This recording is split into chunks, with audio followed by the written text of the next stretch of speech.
Olá, uma boa tarde na paz de Jesus. Eu continuo me chamando Armando, discípulo de Jesus, adorando ao Senhor por esse tempo precioso. Hoje de manhã, um toró, né? A tempestade enorme.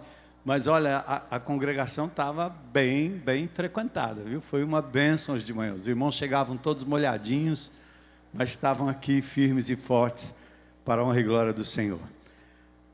Ontem nós tivemos um evento espetacular, maravilhoso, poderoso, porque nós tínhamos aqui um grande contingente de líderes de grupos de relacionamento.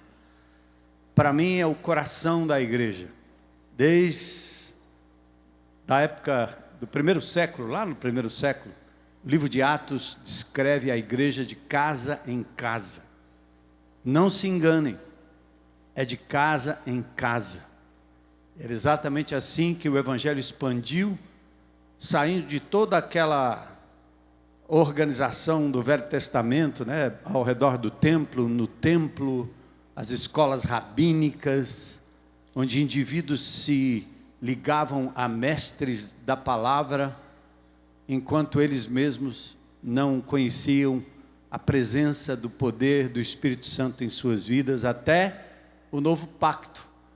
Quando Deus cumpre a promessa lá de Jeremias 31, de que o Espírito estaria em cada um daquele que cresce em Cristo Jesus, e não haveria necessidade de que ninguém ensinasse ninguém, porque todos conheceriam o Senhor por meio da sua palavra. Texto confirmado no Novo Testamento, em Hebreus capítulo 8, quando de novo essa afirmativa é verdadeira. E a partir daí, o cristianismo que o Coliseu não conseguiu derrotar, que Nero e Domiciano não conseguiram derrotar, o cristianismo praticado de casa em casa. Essa igreja foi preparada ao longo dos anos, desde que eu cheguei aqui em Fortaleza, que vi uma pequena comunidade lacrada num auditório, num templo, ou num prédio que chamavam de igreja, templo, altar, toda aquela linguagem do Velho Testamento e da herança romana. O Senhor, ao longo do tempo, através da palavra de Deus, foi nos fazendo caminhar de lugar em lugar, da Gonçalves Ledo para Metropolitan Hotel, de lá para Oswaldo Cruz, debaixo de uma palhoça, de lá para o colégio, num ginásio em que a gente montava e desmontava, até que chegamos nessa propriedade aqui, passamos 5 anos, sem fazer desse lugar um lugar de culto especial, mas invadindo a comunidade, vivendo igreja de casa em casa e em grupos de relacionamento que aqui se reuniam, não dentro de ar-condicionados ou coisa do tipo, mas debaixo de mangueira, cajueiro, abacateiro e assim por diante, né?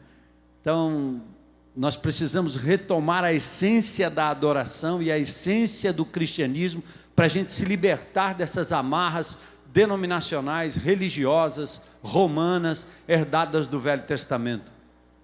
Pessoas que ainda dependem de um prédio, chamam prédio de igreja, e assim elas se mantêm atadas como Lázaro, ressurreto, conhece Jesus, é convertido, mas é preso pelas amarras da denominação, é preso pela amarra da religiosidade. E nós vamos continuar lutando com isso. E a maior prova que essa igreja tem dessa sobrevivência poderosa do Espírito Santo foi que durante a pandemia, quando éramos proibidos de frequentar sala de aula, auditório, o que quer que seja, foi o tempo que essa igreja mais cresceu, mais se desenvolveu. No meio da perseguição, no meio da dor, no meio do luto, o Espírito Santo de Deus estava com a gente cada dia, cada manhã, cada dia, cada manhã. E a palavra de Deus à disposição de cada crente, para que ali ele pudesse, através do Espírito, aprender nela, com ela, e para proclamar essa palavra. Então eu louvo a Deus pela Igreja Batista Central de Fortaleza. Nós estamos terminando a série Resoluções, que fazemos todo o início de ano, e coincidentemente, como esse é o ano da esperança, nós vamos trabalhar o livro de Daniel, agora em março, Nossos adolescentes estarão aqui com a gente, porque o livro de Daniel, além de ser um livro de profecia, ele é acima de tudo, aliás, um livro até escatológico. Ele é acima de tudo um livro de uma história de 4 adolescentes que sobreviveram na Babilônia. E nós vamos tratar do livro de Daniel e depois no segundo semestre o livro do Apocalipse, quase capítulo a capítulo. Exatamente porque nós sabemos que a despeito de todo o caos que a gente vive, o caos político, o caos geopolítico, tudo que está acontecendo no mundo hoje, as catástrofes, as desgraças, as ameaças de guerra como lá no Estreito de Hormuz, onde a qualquer momento o presidente norte-americano pode apertar um botão e iniciar uma guerra terrível contra o califato do Irã. Então o mundo vive assim, à mercê de um momento em que todas aquelas coisas escritas no Apocalipse podem acontecer a qualquer momento, mas não sem antes Jesus, o nosso Senhor e Salvador, vir para buscar a sua igreja. E nós temos que estar preparados, porque pode ser a qualquer momento, como alguém que não pode antecipar a que horas o ladrão entra. E também é tão certo quanto uma mulher grávida vai nascer. Então essa é a esperança que nós temos. Mas a gente começa o início de ano com resoluções. E coincidentemente nós trabalhamos as 7 igrejas que estão ali descritas nos capítulos 2 e 3 de Apocalipse. O capítulo 1 de Apocalipse, do Apocalipse, é a imagem do Cristo que hoje vive ao lado do Pai em majestade, em toda a sua glória. Se alguém tivesse que fazer uma pintura de Jesus, ele deveria abrir o Apocalipse capítulo 1 e tentar pintar, porque a linguagem é fenomenal, é tremenda, não dá para descrever, é muita glória, é muito poder. E esse mesmo Cristo maravilhoso, poderoso, fala à igreja. Ele não fala a nenhuma denominação, ele não fala a nenhuma para-eclesiástica, ele não fala a grupos de homens, de mulheres fora da igreja local, ele não fala a indivíduos que sobem e descem morro para achar sua humanidade ou sua masculinidade. Ele não fala a nenhuma entidade missionária, nenhuma entidade denominacional, ele fala à igreja. E a igreja são pessoas reunidas em seu nome, com liderança, com pastoreio, com cuidado mútuo. E aí então nós retratamos durante esse tempo as 7 igrejas. Éfeso, pastor Hamilton nos incitou, nos ajudou a repensarmos o fato de que precisamos sim voltar ao primeiro amor, a simplicidade do evangelho. Pastor Daniel falou da igreja de Esmirna, resolvendo viver sem máscaras, na integridade. Depois, Euriano falou sobre a igreja de Pérgamo, que resolveu não negar a fé, se manter firme e fiel. Depois, Bezerra, nosso amado do CR, falou da igreja de Tiatira e Sardes, onde ele nos ajudou a compreender que o Senhor quer que sejamos autênticos. E pastor Alcimor, na semana passada, falou sobre ser forte na fraqueza. E hoje nós vamos falar da igreja de Laodiceia. Coincidentemente, essas 7 igrejas você pode hoje visitar na Turquia. Eu já estive lá algumas vezes, o privilégio de levar grupos aqui, pessoas inclusive da igreja que estiveram comigo. Você pode visitar essas 7 igrejas hoje na Turquia. Você desce em Istambul e vai até ali o redor do mar, o mar Mediterrâneo. Você pode visitar a ilha de Patmos, onde João, o evangelista, estava preso por causa do evangelho e recebeu ali do Senhor a revelação do Apocalipse. Então é um lugar que você pode visitar, quem sabe, né? Junta aí um trocadinho e quem sabe um dia você pode ir lá, pisar onde o apóstolo Paulo pisou, andar onde ele andou e ver como a igreja de Jesus estava ali, naqueles lugares escondidos, às vezes cavernas, lugares subterrâneos, verdadeiras cidades debaixo do chão, onde os crentes se reuniam para fugir da atrocidade do Império Romano.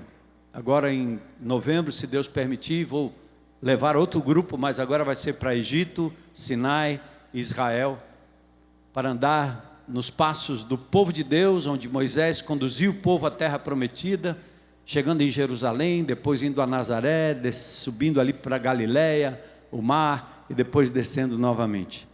Então, se você não tem condições de chegar até lá, na internet, né, está cheio de informações importantes sobre esses lugares, onde simplesmente atestam que essa palavra é real, verdadeira, digna de fé, de compreensão, ela é íntegra. Então eu convido você, só para a gente trocar, aliás, mudar de posição, a ler comigo o Apocalipse capítulo 3, versos 14 a 22. Quem quiser, quem puder ficar em pé para fazermos essa leitura.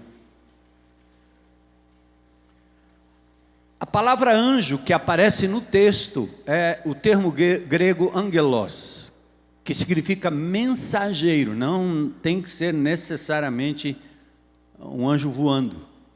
Então, quando fala ao anjo, provavelmente é ao líder da igreja em Laodiceia, o pastor, o bispo, o presbítero da igreja em Laodiceia. Então, ao anjo da igreja em Laodiceia, escreve. Quem escreve estas coisas diz o Amém, a testemunha fiel e verdadeira, o princípio da criação de Deus. É uma descrição da pessoa do Senhor Jesus Cristo.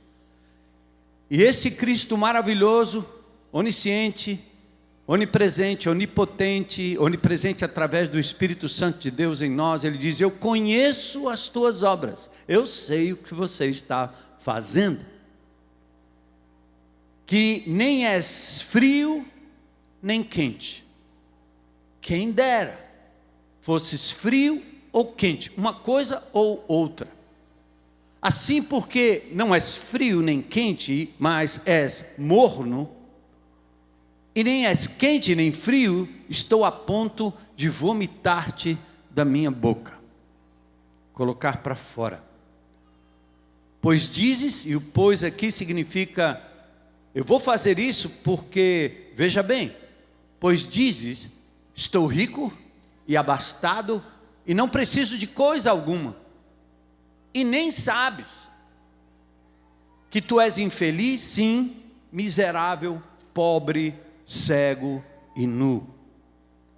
Aconselho-te, e aqui vem a palavra de conselho do revelador para a igreja, aconselho-te que de mim compres ouro refinado pelo fogo para te enriqueceres, vestiduras brancas para te vestires, a fim de que não seja manifesta a vergonha da tua nudez, e colírio para ungires os olhos a fim de que vejas.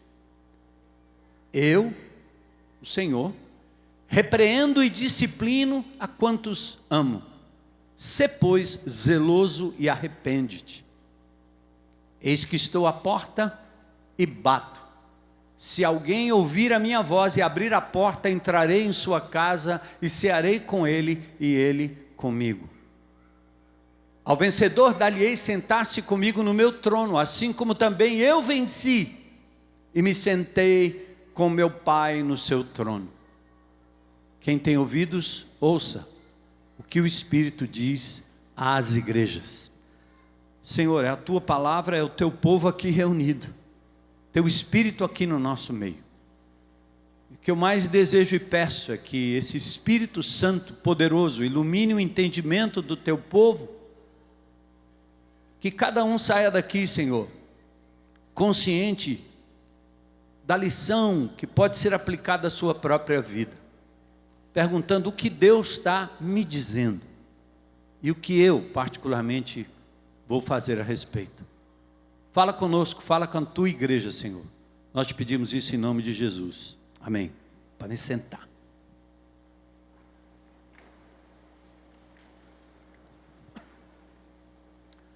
Há pelo menos 6 cidades com o nome de Laodiceia, que vem aí do período helênico, do período em que os gregos dominavam, não só pela força de Alexandre o Grande, mas também como cultura, como acontece com a língua inglesa, por exemplo, falada em todo o mundo.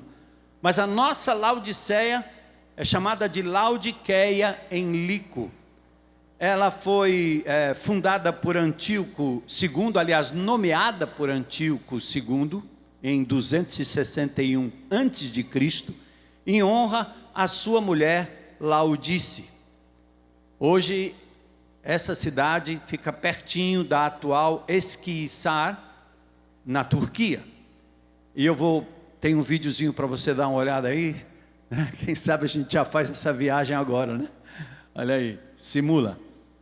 Sai da IBC. Vem comigo. Brasil, América Central, olha aí. É nós. Oceano Atlântico, continente africano. Olha aí.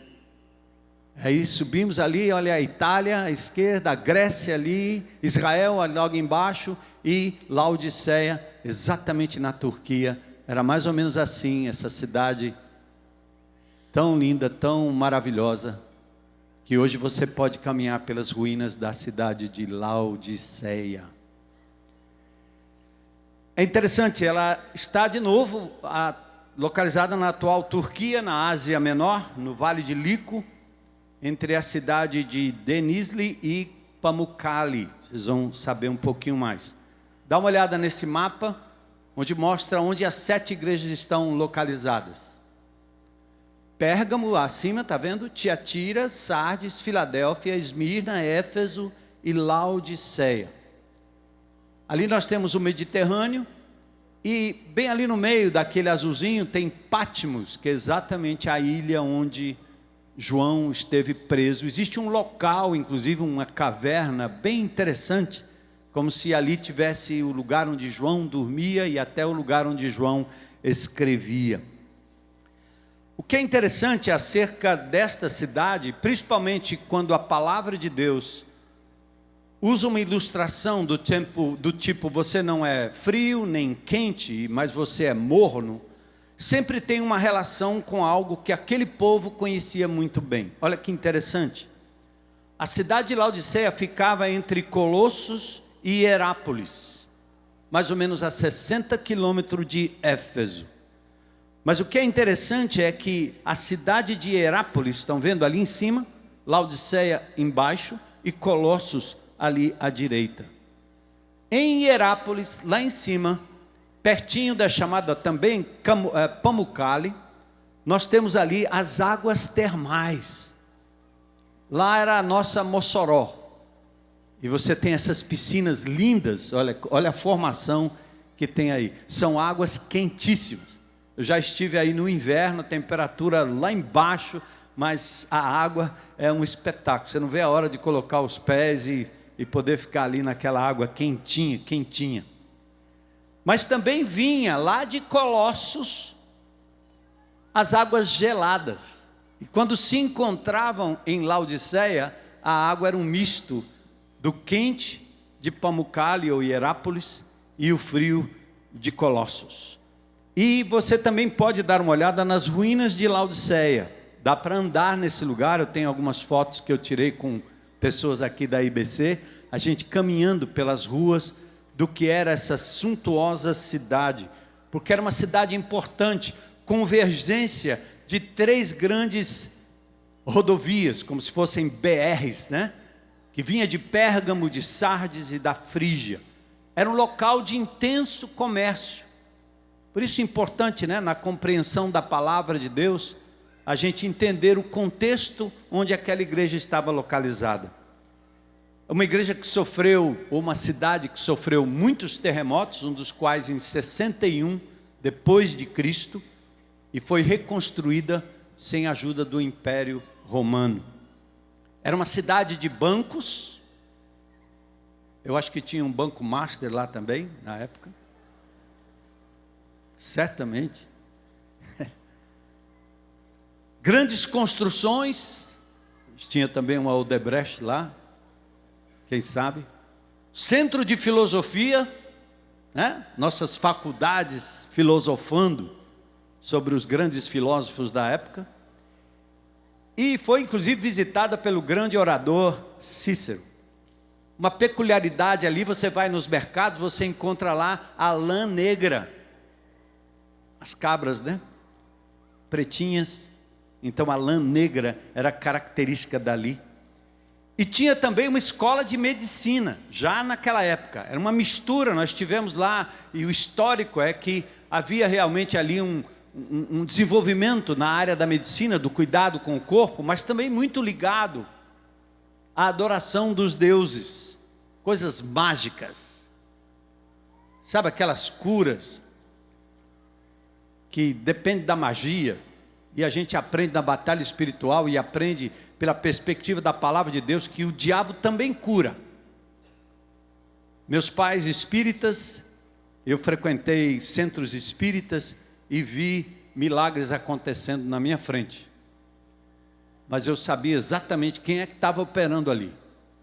Não era o Senhor, mas exatamente os espíritos maus. E ali também havia curas nesse sentido. Mas a coisa mais interessante daquela cidade, que tem ligação com o que está escrito na palavra, é que ali havia um pó frígio à base de zinco e alumínio, e que se tornou um bálsamo para os olhos. E ali esse líquido recebeu o nome de colírio. Conhece? Já usou colírio? De vez em quando eu uso colírio. Por isso o texto vai falar sobre colírio. Lembra? Essa igreja de Laodiceia foi provavelmente fundada por Epáfras, que aparece lá no livro aos Colossenses, versículos 1, 7, 4 e 12 de Colossenses. Paulo pode até ter escrito uma carta à igreja de Laodiceia, porque as cartas naquela época, elas circulavam nas igrejas. Era o que elas tinham como palavra de Deus.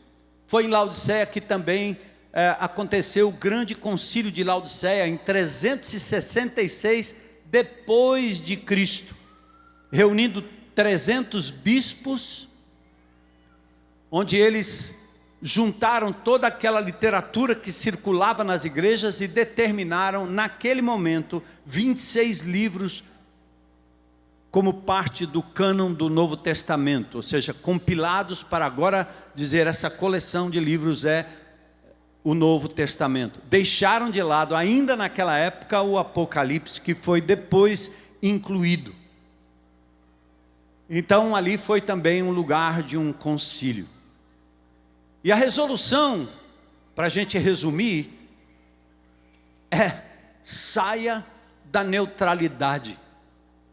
Deixe de ser morno, não se posicionando. Você não é frio, totalmente ateu, cético, nem quente, talvez fanático, né? Indivíduo dos extremos. E a exortação é: sai da neutralidade, que é um posicionamento diabólico, que o diabo tem nos levado a isso, onde os crentes, com medo de serem perseguidos, preteridos, riscados, anulados, eles preferem não opinar, não dizer nada, não falar nada, e assim vamos sendo engolidos no condomínio, na casa, na escola, no trabalho, nas faculdades. A gente foi perdendo a voz. Então, a lição que nós temos aqui hoje é exatamente essa. Elie Wiesel, um laureado prêmio Nobel e sobrevivente do Holocausto, ele disse: devemos tomar partido, não político, mas devemos ter opinião. O que é de Deus, o que não é de Deus. Devemos nos manifestar, porque só assim seremos sal da terra e luz do mundo. As pessoas estão às cegas, no escuro. Ele diz: devemos tomar partido, porque a neutralidade ajuda o opressor, nunca a vítima. Se tornar neutro, não opinar, não contestar, não se colocar, sempre vai ajudar o opressor e não a vítima. O silêncio vai encorajar o algoz, nunca aquele que é atormentado. E a neutralidade, o estado neutro, ele na verdade é uma amoralidade, é como se não existisse moral. E quando você age desse jeito, a imoralidade toma conta daquilo que está ao seu redor e invade o seu próprio coração. Você começa a achar normal aquilo que você vê na internet, aquilo que você assiste na Netflix, aquilo que você vê nas ruas, aquilo que você ouve em casa, aquilo que você ouve por onde você anda. Eu ilustrei hoje de manhã que muitas vezes eu vou a um restaurante e você está ali comendo uma comida, né? Raramente vou, mas quando vou a um restaurante, você vai num canto, às vezes é uma barraca de praia, você vai lá comer um peixe, uma coisa qualquer, a música que está tocando é aquele barulho horrível, aquela repetição maluca e aquela coisa imoral, denegrindo a imagem da mulher. É um negócio nojento, é aquele paredão doido. E eu vejo crianças e famílias ali, mas as pessoas não têm coragem. E invariavelmente, eu chamo o garçom e digo, quem é o gerente? Outro dia eu fiz num restaurante aqui, que alguém me levou, um restaurante muito caro, alguém me convidou para ir lá, eu fui, achei ótimo. 0800, foi bom. Aí eu chamei o garçom, quem é o dono? Coincidentemente o dono é um amigo do Rally. Eu disse, rapaz, eu preciso lhe dizer uma coisa, essa música aqui, que está tocando aí, não combina com esse ambiente aqui. E às vezes eu tenho que dizer assim, oh, meu amigo, eu não posso dar uma de maluco, de crítico, eu não posso, a ideia não é a crítica, a ideia é o posicionamento. Então às vezes eu chamo o gerente e simplesmente digo assim, você sabia que tem gente sentada aqui na mesa que não concorda com esse tipo de música? Ou seja, você precisa saber que há pessoas que são atraídas para esse restaurante aqui, porque a comida é boa e a música é boa. Eu não estou pedindo para ele cantar a sarça que desceu fogo e me atraiu. Não é para botar o Baruque, Marcos Almeida, até se der chance eu ponho. Mas às vezes é preferido você ter uma música popular brasileira que exalte a natureza, o amor da mulher e o homem e tal, do que essa bandalheira que a gente ouve. Mas a nossa tendência qual é? Neutralidade. Por medo, por falta de convicção, e você vai engolindo o lixo até que o lixo começa a entrar dentro da sua própria vida e do seu coração. Então, amados, a neutralidade é amoral, porque ela evita você definir o que é certo e o que é errado. Tudo vai se tornando aceitável. Com isso você promove a imoralidade. Neutro. Quando nos recusamos a reconhecer e nomear o mal, a incapacidade de reconhecer o mal é uma falha moral que nos impede de combatê-lo. Tanto em nós, em nossos filhos, em nossa sociedade, em nossa igreja, como era em Laodiceia. Vou só ilustrar um fato para a gente entrar no texto, certo? Tudo isso é uma introdução para a gente entrar no texto. Nossa igreja trabalha nessa comunidade desde 98. Isso aqui era uma propriedade, essa propriedade era um antro de carga roubada da BR-116, fios roubados da cidade, aqui era um antro de gangues. Eu já contei a história, quando eu cheguei aqui a primeira vez, fui recebido a bala. E o cara disse, sai, vaza daqui. Eu disse, eu vou, mas eu quero só informar que Jesus comprou essa propriedade e ele não vai sair daqui, você vai se ver com ele. Um desses bandidos, né? Hoje é nosso funcionário aqui. Mas a gente atuando aqui na comunidade, nós atuávamos numa creche que tinha aqui, uma creche precária. Então nosso trabalho como igreja era ir nessa creche e tentar ajudar a melhorar o sistema de água, o sistema hidráulico, pintar, ajeitar, dar dignidade àquelas crianças, porque tanto a regional quanto a prefeitura não davam um mínimo para aquilo. E o que é que nós fizemos? Continuamos fazendo isso e denunciando, isso está errado, está errado, está errado. Até que um dia, 3 crianças brincando no pátio daquela creche caíram numa fossa, porque o piso cedeu. 2 foram resgatadas, uma morreu. Assim que aconteceu, nós corremos para lá, e eu estive com outras entidades aí da comunidade, me levantei para dizer, isso não é justo. E nós estávamos com um advogado que na época estava aqui na nossa igreja, Cláudio Justa, e o que nós fizemos? Algo tem que ser feito. E foi realmente impetrado assim, um processo contra a prefeitura, e contra particularmente o prefeito, que é uma pessoa que eu considero e que ele me considera e nos considera. Mas nós não deixamos de entrar na justiça em prol daquela família e acolher aquela mãe que perdeu aquela criança, que tinha apenas 4 anos de idade. Aquela mulher entregou sua vida a Jesus, ela foi acolhida e ela chorou durante anos a perda daquela criança, por causa de uma loucura de uma prefeitura e de uma política pública incapaz de dar aos que mais precisam o que eles merecem. Então, a gente não pode ficar neutro. Mas quando esse mesmo prefeito ou qualquer governo faz algo que seja bom em prol, não da IBC, mas em prol da comunidade, a gente aplaude. A quem honra, honra. Mas jamais compor e não falar e não denunciar com medo de ser cancelado, deixado de lado.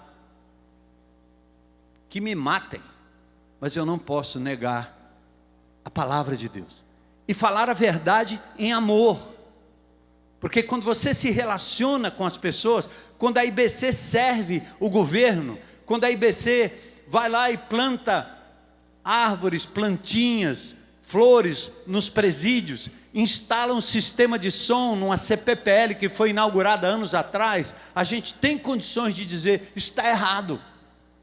Então, cuida com essa postura de neutralidade e de medo de apontar o erro ou de anunciar a verdade. Vamos ao texto. Apocalipse capítulo 3, verso 14. Aqui nós temos o revelador, aquele que revela. Quem é ele? Já lemos aqui. Estas coisas diz o amém. A palavra amém quer dizer verdadeiro. Toda vez que você diz amém, você está dizendo é vero, é verdade, o amém. Ele é o Deus da verdade, por isso ele está dizendo isso para nós. A outra coisa é que aqui ele é dito como a testemunha, fiel e verdadeira. É uma expansão do conceito de verdade. Ele vai julgar com justiça. E ele é também o princípio da criação de Deus. Colossenses 1,16, naquele texto diz, ele é a imagem do Deus invisível, primogênito de toda a criação, pois nele, em Cristo, foram criadas todas as coisas no céu, na terra, as visíveis, as invisíveis, sejam tronos, sejam soberanias, quer principados, quer potestades, tudo foi criado por meio dele e para ele. Ele é antes de todas as coisas, nele tudo subsiste. Você já leu esse texto prestando atenção?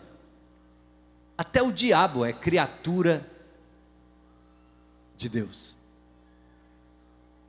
Ele faz o que faz na cordinha, na coleira divina.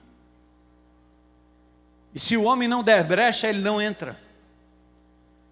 E se entra, quando o nome de Jesus é proclamado, ele sai para nunca mais voltar. Hoje recebi agora há pouco na internet aqui um recado de um irmão dizendo, o carnaval vai ser pior, cada escola de samba está oferecendo sacrifícios aos demônios, então está na hora da gente promover uma oração e decretar a derrota do diabo. Eu disse, meu irmão, orar a gente deve orar assim, todo tempo, continua orando, todo dia, porque o diabo não trabalha só no carnaval, ele trabalha 7 dias na semana, ele anda ao derredor buscando a quem possa tragar. E a segunda coisa bíblica é que crente não decreta a derrota de Satanás, porque ele já foi derrotado. Colossenses capítulo 2, versos 13, 14 e 15. Simples assim. Mas quando ele diz que ele é o primogênito da criação, presta atenção, o que o Senhor está dizendo aqui? Se você encontrar um aparelho, uma coisa qualquer, em um lugar qualquer, que você não sabe exatamente por quê, nem como funciona, como é isso aí, faça um favor, leia o manual.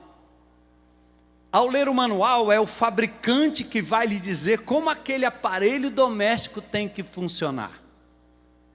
Então, quando você vira um ser humano adoecido, doente, escravo, sem controle, vivendo de forma errada, em nome de Jesus, não fica olhando para o problema, nem para a pessoa, nem para aquilo que ele tem. Olhe para o Criador. E leve aquela pessoa a compreender qual foi o desenho de Deus para ela, qual foi o projeto de Deus para ela. Por isso que ao escrever a igreja, o Senhor revela que Ele é o princípio da criação de Deus. Ele sabe como nós devemos operar, funcionar como seres humanos. Por isso o Evangelho é tão poderoso, a igreja é tão poderosa. Cristo é a origem da criação, Ele é fonte primária dela. Então Ele é a base de tudo. É tudo que fazemos, certo ou errado, está relacionado ao quanto honramos e compreendemos quem é Jesus na nossa vida. Por isso o Evangelho é um relacionamento pessoal com o Senhor Jesus. O apóstolo Paulo dizia assim: eu tenho dores de parto, até que Cristo seja formado em vocês. Ele sentia dores, porque ele queria ver Jesus formado na cabeça de cada crente. Não era religião. O apóstolo Paulo não fez nenhum prédio, não fez nenhuma escolinha bíblica para se frequentar. O apóstolo Paulo foi aquele que demonstrou aos crentes em Cristo Jesus que cada um tinha o Espírito Santo de Deus, e que pela palavra de Deus, pela busca da palavra, como uma criança que precisa aprender a se alimentar, você não fica dando comida na boca de criança com 10, 15 anos de idade, embora algumas mães façam isso, mas é criar um indivíduo adulto como se fosse uma criança. Então a palavra de Deus está aí, o Espírito Santo, o autor, está aí, meu irmão. Então Paulo está preocupado que Cristo seja formado em nós. Então, depois de reconhecer o revelador, quem ele é, Cristo, o amém, a testemunha, o princípio da criação, agora ele faz uma queixa. E ele diz uma coisa importante: eu conheço as tuas obras. Ou seja, o Cristo ressurreto sabe tudo por meio do Espírito que habita em você. Deus sabe o que você está pensando agora, Deus sabe por que você veio aqui, Deus sabe o que você faz, o que você pensa, o que está aí dentro do seu coração. Você precisa acreditar nisso, gente. Por isso ele tem que dizer quem ele é, para você compreender. Ele diz: eu conheço as tuas obras. As igrejas de Éfeso, Pérgamo, Tiatira e Sardes foram acusadas por práticas maléficas. Mas ora, presta atenção aqui. A essa igreja de Laodiceia, nenhuma obra maléfica foi atribuída. Ou seja, eram pessoas que não praticavam o mal visivelmente. Não é assim que a gente faz? Bandidos são aqueles caras presos, são aqueles caras tatuados. Bandidos são estes que matam 10, 12, 15, que estupram, que fazem. Eu não. E o que Deus está dizendo é que essa neutralidade, essa ausência de coisas erradas, que você não é flagrado, que você não responde a nada, que ninguém vê, que ninguém pega, Ele está dizendo: eu conheço. Está aí, a religião evangélica é a que mais produz essa hipocrisia de indivíduos que são verdadeiros sepulcros caiados, lindos por fora, podres por dentro. É por isso que Jesus, ele não é encarado, na verdade, com todo o amém, toda a verdade que ele revela, porque Jesus no Sermão do Monte, ele resolve rapidinho o problema. Ele diz assim: ouviu o que foi dito no Velho Testamento? Não matarás. Mas ele diz: eu, porém, vos digo, qualquer que na sua mente, no seu coração, intentar contra alguém, já matou. Quantos já mataram aqui? Não precisa levantar a mão. Eu levanto. Ouviste o que foi dito no Velho Testamento? Não adulterarás. Eu nunca fui flagrado entrando no motel com uma mulher ou entrando no motel com um homem. Mas Jesus diz assim: qualquer que no seu coração maliciar contra uma mulher ou contra um homem, é adúltero. Quantos já adulteraram aqui? Opa, baixa a mão. Eu. É por isso que aqui na IBC nós não alimentamos essa hipocrisia de pessoas que acham que o santo é aquele que se veste com um escafandro de cima e embaixo. É por isso que nós permitimos que as pessoas entrem como elas queiram entrar aqui dentro. O cara vem de bermuda, o cara vem de camiseta, ele vem de qualquer jeito. E se entrar alguém pelado aqui um dia, o que é que nós vamos fazer? Misericórdia, né? Como um dia alguém estava dizendo assim: pastor, socorro, tem alguém fumando maconha ali no banheiro. Eu disse: você esperava o quê? Ele estivesse fazendo o quê? Você falou com ele? Não, ele está querendo o quê? Tira a polícia, é? Por isso que aquele pastor amado diz: é proibido a entrada de pessoas perfeitas. Mas tem crente que insiste em ficar olhando para as pessoas e enquadrando essas pessoas como alguém que esteja fazendo algo errado, como se ele não errasse, como se ele não tivesse pecado, como se ele não fosse malicioso, irado, doente por dentro. Mas eu quero dizer uma coisa: eu não sei, mas Deus sabe.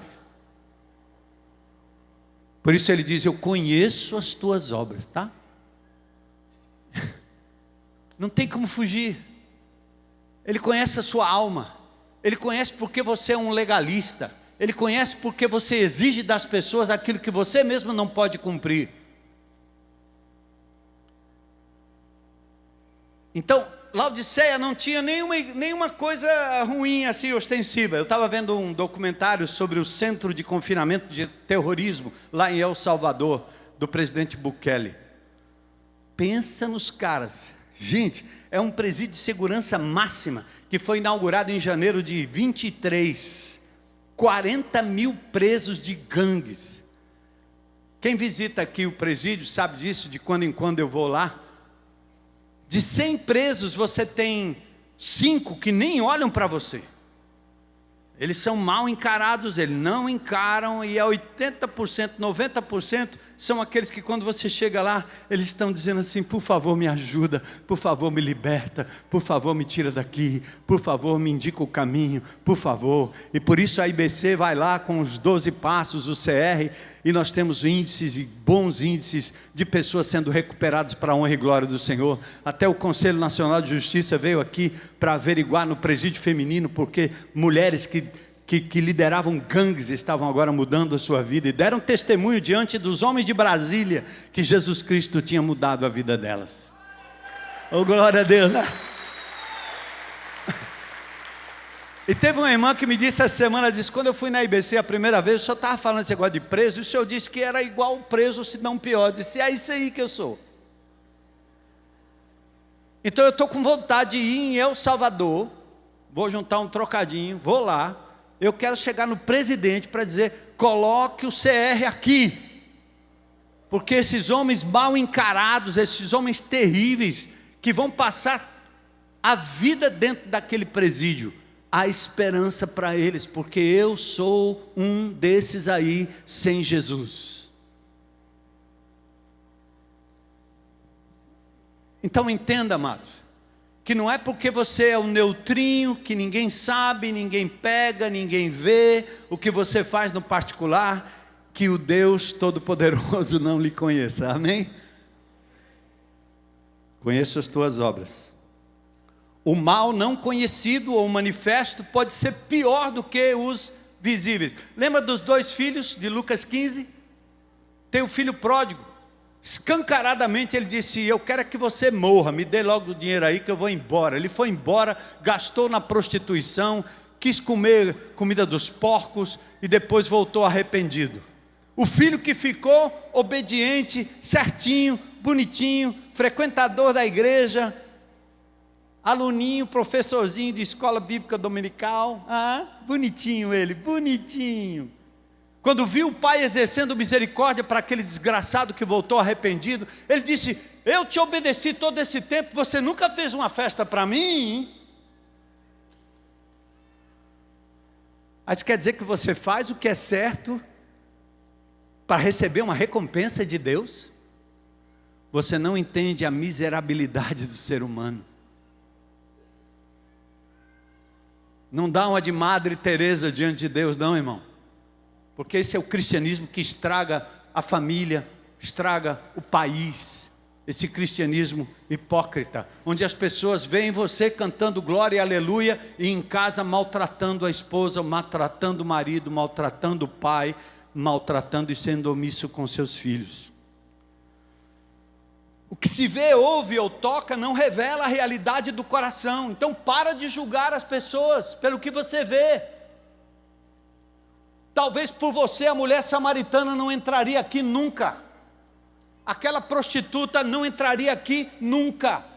Zaqueu, aquele bandido que roubava dinheiro do povo. Mateus, que era um cobrador de impostos, imagine, ele não entraria aqui nunca. E ele está dizendo aqui agora o seguinte: eu preferia que você fosse frio ou quente do que esse estado de mornidão. O que é frio? Era quase pensar assim: eu prefiro que você negasse Deus, que você fosse um ateu, que você fosse sincero. Eu já peguei pessoas aqui que me abraçaram e disseram: pastor, acabei de matar uma pessoa, me ajuda. Eu digo: cara, esse cara é a pessoa mais sincera que eu já vi na minha vida. E lá em Tucuruvi, eu vi um indivíduo com uma faca ainda com sangue. Ele disse: eu esfaqueei uma pessoa. Eu olhei para ele e disse assim: rapaz, eu nunca vi alguém tão sincero quanto você. Tem esperança para quem é honesto e sincero e lida com seus próprios pecados. Diferente do indivíduo que alega ser o bom, que parece ser o bom, que tem tudo certinho, tudo quadradinho na sua vida, e não entende que o Senhor conhece o profundo do seu coração, e até praticando coisas boas, a motivação é ruim. Então ele está dizendo: eu preferia que você negasse de uma vez, ou que fosse logo um fanático maluco desses que vão para a montanha e ficam lá o resto da vida. Quem me dera fosse frio ou quente. Mas aí, você vai vivendo como aquele indivíduo que tem os sentidos embotados. Está lá em 2 Coríntios 3,14. Os sentidos dele se embotaram, calejaram. Significa que a visão, a audição, o tato, o olfato, o paladar são enfraquecidos, entorpecidos, anestesiados, sem vivacidade, sem profundidade. Você está aqui, mas não está. Eu louvo a Deus quando eu subo ali e fico vendo essa congregação adorar o Senhor. Eu vejo a autenticidade. Nós não precisamos bombear você para adorar o Senhor. E talvez essa neutralidade, ela pode ter causa física, cansaço, estresse, vício, telas, isolamento, ou psicológica, depressão, ansiedade, trauma, má alimentação, sedentarismo. Você vai perdendo a percepção da realidade e do prazer, e se desconecta totalmente da presença e do poder de Deus na sua vida, não apenas aqui, mas todo o tempo, todo o tempo. Mas você é morno, verso 16. Você tem uma disposição de agradar pessoas, você é flexível, tolerante, aceita a opinião e direcionamento dos outros. Nós não podemos ser contra isso. Não, a nossa igreja não sei o quê. Pecado é pecado, irmão. Ame o pecador e odeie o pecado, porque é isso que Deus faz.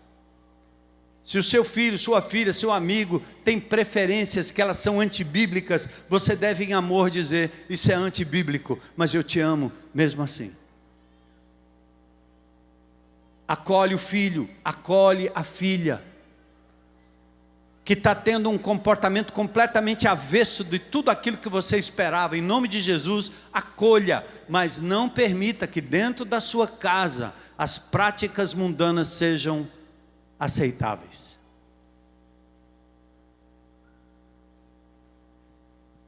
Mas posicione-se, não tenha medo. A mornidão aqui era muito característica. E aí o Senhor diz assim: porque você é morno, eu estou a ponto de vomitar você da minha boca. Que coisa terrível. Porque a água morna pode provocar vômito, porque há um estímulo do nervo vago que gera um reflexo de náusea. A mucosa gástrica pode ser irritada, principalmente se a água tiver um pouco de salinidade. E essa pessoa neutra, essa igreja neutra, esse crente neutro está dizendo coisas que o Senhor está apontando e dizendo: você está dizendo que é rico e abastado? Riqueza, diferente da pobre igreja de Esmirna, levou esse povo a um cristianismo light. E o problema não é ser rico, o problema é achar que a riqueza é uma recompensa de Deus porque você é um bom crente. Me ouviram? Ouviram bem? Deus não condena a riqueza, mas condena quando você acha que a riqueza é uma recompensa divina pela sua bondade. Eu mereço, sou rico. E eles continuam dizendo: não preciso de nada, eu me basto. É por isso que as igrejas aproveitam essa pregação maldita da prosperidade, esse profetismo doente que está matando igrejas enormes nos Estados Unidos, movimentos enormes. No momento em que um presidente diz que agora vai ter o dia da oração, que todo mundo vai ter Bíblia nas escolas e tal, as igrejas que foram montadas em cima da prosperidade e do profetismo estão ruindo nos Estados Unidos, inclusive igrejas amadas, queridas, que eu conheço. Estive em Willow Creek, estive em Saddleback, a igreja Betel, profetas e profetas e profetas e profetas e profetas, que influenciaram igrejas no Brasil inteiro, de pessoas que gostam do espetacular, que acham que o crente ele não é cauda, ele é cabeça, vai ganhar muito, é o coach, é a neurolinguística, é a troca, você não pode ser pobre, Jesus não tinha onde reclinar a cabeça. Ouviu não, meu? E aí essas igrejas, elas oferecem no profetismo uma instância em que a pessoa diz: dê que o Senhor vai lhe dar, dê que o Senhor vai lhe retribuir. Bora, quem dá 1.000, quem dá 500, quem dá, e aí vai. Essas igrejas na América estão ruindo, porque esvaziou o discurso. E o pior, o discurso dos profetas malditos que a gente vem denunciando aqui na IBC, e quando a gente faz essa denúncia, me ouçam aqui, eu, pastor Armando, é porque eu não me considero melhor do que eles, é porque todo dia eu tenho que lutar contra o meu velho homem, para não ser assediado pelo poder, não ser assediado pelo dinheiro, não ser assediado pelo elogio das pessoas. Nós não abrimos franquia como igreja, essas franquias ridículas que são levantadas às vezes ao lado de outras igrejas que estão lá há anos, e os indivíduos vão lá e abrem uma igreja aqui. É a Lagoinha, o Lagoão, é a Pontezinha, a Pontezona, e vai todo mundo abrindo igreja em tudo quanto é canto. Pescadores em aquários alheios. Por que não vão abrir uma igreja lá onde Cristo não está sendo pregado? Era assim que Paulo fazia. Lá em São Paulo eu conheço uma igreja que eu vi nascer, que foi tragada por uma hiperigreja construída bem do lado. Mas agora as notícias é que essa igreja ruiu, porque se dividiu, milhares de pessoas saíram, e hoje eles não têm como pagar a conta. Porque a igreja tem que ser simples. A igreja não tem que ser igreja de monumentos, não tem que ser igreja de nomes. E os indivíduos agora estão dando nome em inglês, The Church.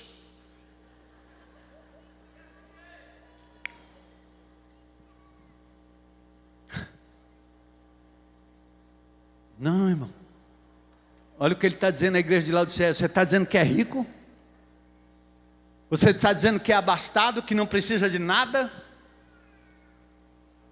É presunçoso. Aí ele diz assim: nem sabes. Atenta para essa palavrinha do texto, gente. Verso 17b. E nem sabes, sabe por quê? E eu quero completar o que eu comecei dizendo aqui. Gente, eu não considero melhor do que esses homens, esses pastores amados, muitos dos quais são meus amigos. Eu me considero pior do que eles. Eu preciso da cruz de Jesus, eu preciso estar crucificado todo o tempo, porque senão eu caio na mesma coisa. Quantas ofertas a gente não recebe aqui como igreja? Por que você não faz isso? Por que você não faz aquilo? Por que você não faz não sei o quê? Assim vai encher a sua igreja, você vai crescer. Por que não abre ali? Por que não abre acolá? E a tentação vem aqui, ó, no meu coração, dizendo: rapaz, está aí o negócio, acho que eu dou para esse negócio mesmo. Até que eu vou à presença de Deus e Ele diz: se aquieta. Anda na minha presença e ser íntegro.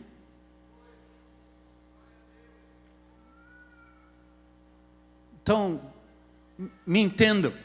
Mas olha o que Jesus diz aqui no verso 17. Nem sabes. Quer dizer, a pessoa não tem nem consciência do erro até que ele é flagrado. Agora nos Estados Unidos, esses movimentos proféticos estão revelando que havia adultério, pornografia, aliciamento. Coisas terríveis, andando para e passo com indivíduos que não abrem a Bíblia, não pregam a palavra, não discorrem o texto. E não deixam o povo se alimentar da palavra de Deus. Ignorantes que guardam a Bíblia durante a semana para ir no final de semana numa classezinha de escola bíblica dominical ou num culto qualquer onde o profeta vai falar e aí você está alimentado para a semana inteira. Mentira, na terça você, na segunda não sabe nem o que o pastor pregou. Eu perguntei para minha amada esposa: você lembra o que eu preguei na virada do ano? Ela disse: não. Pronto, você é uma mortal humana. Aí eu repito. Lamentações, não foi? Quero trazer à memória aquilo que me pode dar esperança. Então vamos lá. E ele ainda diz no verso 17: você não sabe o quê? Que você é infeliz, miserável, pobre, cego e nu. Aos olhos de Deus, gente. Você pode ter tudo, mas não ter nada aos olhos de Deus. Eu sempre ilustro que quando eu vou no shopping center, eu vejo tanta depressão, ou um negócio horrível. O povo andando para cima e para baixo com aqueles pacotes, querendo achar um lugar para gastar dinheiro. E não é porque eu sou muquirana ou mão de vaca, não.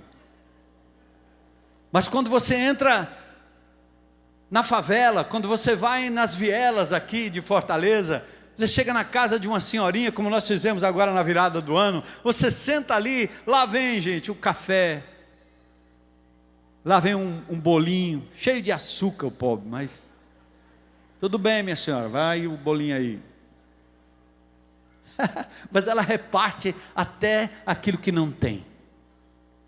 Você vê uma mulher viúva com 5 filhos e ela adotou mais 2, porque a família do lado, pai e mãe morreram. Ela traz para dentro de casa, não pergunta. E você fica perguntando: qual é a escola? Quanto será no final do ano? Não posso ter mais filhos, porque eu não vou conseguir sustentar. Essa é a lógica desse cristianismo que não confia na promessa do Senhor e que acha que cuidar de filhos é dar a melhor educação, o melhor colégio, a melhor escola. Você nem sabe que é pobre, miserável, cego e nu. Infeliz. E aí vem o conselho, para a gente fechar. Aconselho-te que de mim compres ouro refinado. O que ele está dizendo? É um outro tipo de ouro. Isaías 55:1 diz: os que não tendes dinheiro, vinde comprai e comei. São as bênçãos espirituais que são adquiridas com moedas espirituais. Amor ao Senhor, confiança no Senhor, a entrega, a fé. Compra isso, investe no reino, investe em vidas, investe em pessoas, investe em relacionamento. A sua melhor escola, sabe onde é? É quando você se reúne com os irmãozinhos. O nosso último GR foi muito legal. Tinha uma irmã recém-chegada, ela talvez até esteja aqui. Ela está sem carro. Ela disse: pastor, eu estou voltando, estou indo para a IBC agora, mas eu pego o Uber. Tá, na ida é uma viagem. Mas na volta os Uber não querem nem pegar a gente lá, porque é distante, é não sei o quê. E a irmã fiel, né, firme, pega o Uber. Aí é uma irmãzinha que mora no Mucuripe, pobrezinha, né? Levantou ali na hora da partilha e disse: pois minha irmã, eu levanto todo domingo, 4 horas da manhã, vou para o terminal do Papicu, depois vou para o terminal de Messejana, depois eu pego o Santa Fé e eu sirvo na IBC todo domingo e volto do mesmo jeito.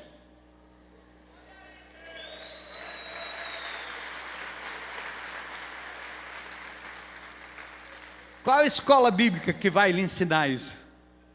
Nenhum lugar. O Espírito de Deus falou com aquela irmã, falou comigo, falou com todos nós, através da vida e da experiência dela com Deus. Uma serva fiel, que está servindo aí no Conviver, todos os domingos. Qual é o nome dela mesmo? Lindalva. Ela está aqui não? É de manhã que ela serve, é de manhã. Ele disse que é de manhã. Lindalva. Essa mulher compra ouro refinado. Essa mulher tem um tesouro. Ela tem o Senhor.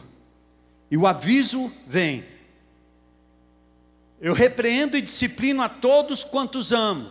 Lembra disso, irmão? Se você está sem disciplina, se Deus não está puxando a sua orelha, você não é filho, é bastardo. Porque na nossa cultura hoje, disciplinar um filho dá cadeia, não é não? Na minha época, dona Judite, minha mãe, me disciplinava com aquela correia da máquina de costurar Singer. Aquela bicha deixava cada vergalhão nas minhas costas.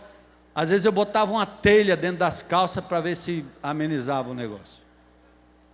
Pensa as lapadas que eu levei daquela baiana enorme. Qual é o trauma que eu tenho? 0.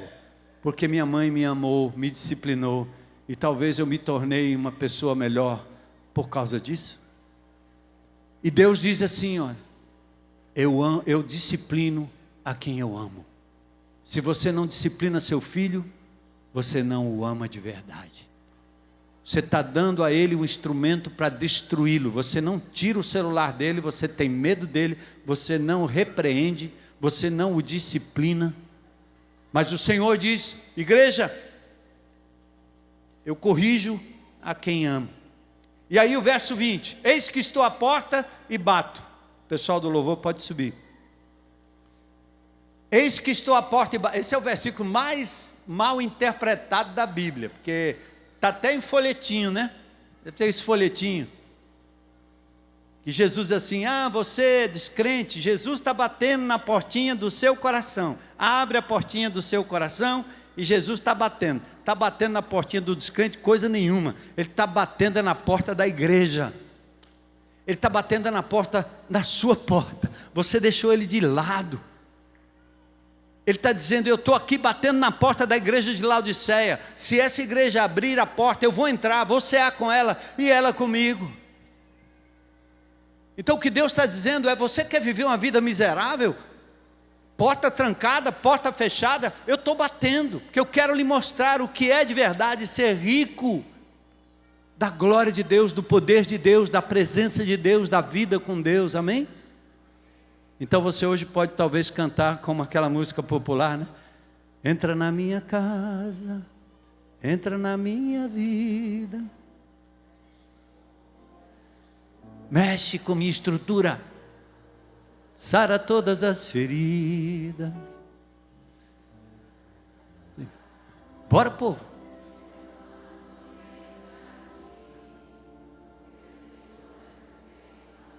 Maior. Qual é o tom aí? Tem um tom aí? Tem um tom aí? Tá. Entra na minha casa. Bora, gente.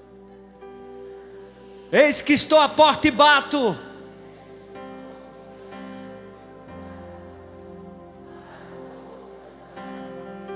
É o que Ele quer fazer com a gente. Me ensina, Senhor.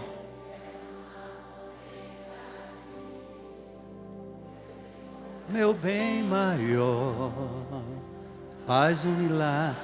Mais uma vez, bem forte, oração, bora. Entra, Senhor, na igreja. Entra na minha agenda, entra no meu celular.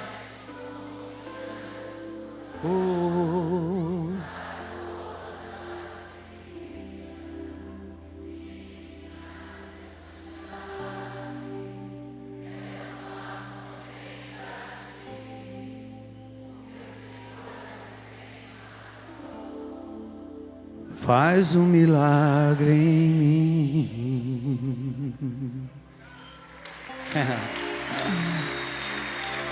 Aí ele diz assim, ó, o vencedor vai sentar comigo no trono. E ele termina assim, quem tem ouvidos para ouvir, ouça o que o Espírito diz à igreja. Não diz à missão, não diz aos legendários, legionários, lelele, lá. Ele fala com a igreja. Quem é a igreja? Pessoas reunidas em seu nome, que tem liderança, pastoreio, cuidado mútuo, que se reúne debaixo da mangueira, debaixo do cajueiro, na praça, na praia. Essa é a igreja. A igreja, gente, é a única instituição que verdadeiramente representa o reino de Deus na terra. É a igreja de Jesus. Vamos deixar de lado a mornidão, deixar Ele entrar, revelar nossas falhas, nossos erros. Não temos medo de falar a verdade em amor. Não temos medo de sermos cancelados. E a gente poder se posicionar em amor, sempre. Não é porque é a minha preferência, mas para a glória e honra do Senhor. Vamos nos posicionar. Ele diz, compra de mim colírio, para que você possa ver, porque o diabo cegou o entendimento das pessoas. Então esse colírio, que é a palavra de Deus, é a presença de Deus em nós. Antes da gente terminar, eu queria perguntar se tem alguém aqui hoje, que entendeu, que Jesus Cristo é capaz de conhecer o íntimo do seu coração, o íntimo dos seus pensamentos, mas você hoje está dizendo, eu quero entregar minha vida a Ele, para ser perdoado, lavado pelo seu sangue, porque na cruz Ele morreu exatamente para que você fosse perdoado. Então se você está aqui hoje, ou na internet me vendo e me ouvindo, quiser entregar a sua vida a Jesus, dizendo, entra na minha casa, entra na minha vida, Senhor. Levanta a sua mão aí onde você está. Tem alguém? Deus te abençoe, estou te vendo lá. Glória a Deus.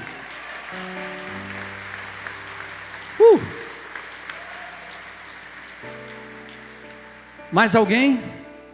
A sua decisão de levantar a mão é sair da neutralidade, né? É dizer, eis-me aqui, Senhor. Você não está fazendo uma decisão pela igreja, nem por esse pastor, nada. É por Jesus. Tem mais alguém? Coragem para dizer, hoje é meu dia, eu quero entregar minha vida a Jesus. Deus te abençoe. Aleluia. Faz um milagre em mim, entra na minha casa, é o convite. Convite de Zaqueu, né? Mais alguém? Toma essa decisão, levanta a sua mão, vem aqui à frente, nós queremos orar com você. Mais alguém? Coragem.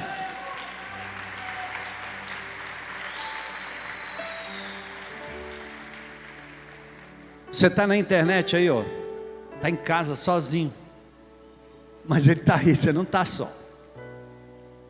Então, se com tua boca confessares a Jesus como Senhor, e lá no teu coração você acreditar que Ele ressuscitou dentre os mortos, você terá vida eterna em Cristo Jesus, perdão dos seus pecados,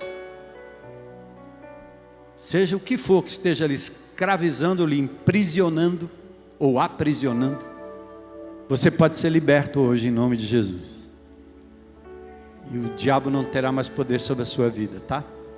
Porque o Senhor é poderoso para te libertar. Glória a Deus.